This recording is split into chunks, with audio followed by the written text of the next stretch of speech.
Well, during her testimony in the Senate Judiciary Committee on Wednesday, former Deputy Attorney General Sally Yates dropped a new bombshell regarding General Michael Flynn. One America's Jack Posobiec has more. Well, it's been some time since we had an update in the General Flynn spying case, but we just got one courtesy of former Obama DOJ official Sally Yates.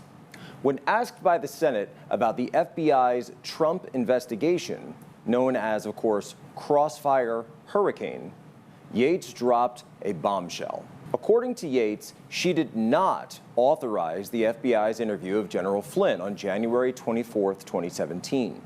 When pressed on this, she said that FBI Director James Comey did not coordinate with DOJ and acted unilaterally.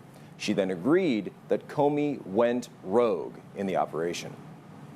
Interestingly, Yates then went on to accuse General Flynn of covering up his calls with Russian Ambassador Kislyak and claimed that that is what caused her to become suspicious, that Flynn was running a cover-up by the general of the calls themselves.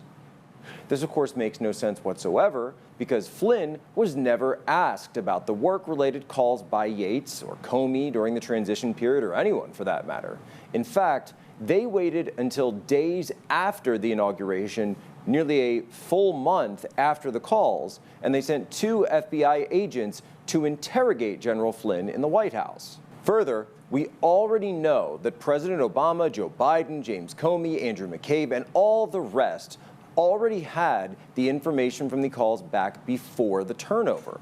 We know that from all the way back in December 2017, McCabe testified that the information was received in the Oval Office in the form of tech cuts. Well, what are tech cuts?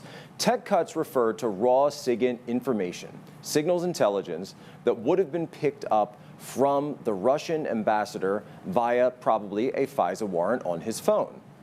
Essentially, the ambassador was wiretapped when Flynn called him.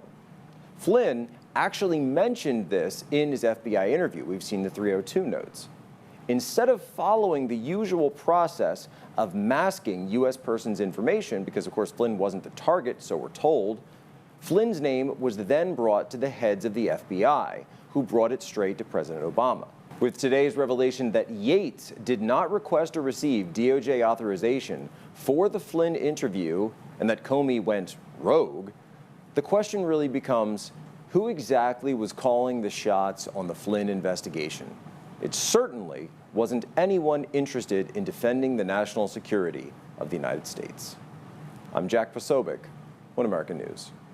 Want to see more videos like this? Click on the link below and subscribe to One American News on YouTube, and call your cable provider and kindly demand that One American News is added to your lineup. Call and subscribe today.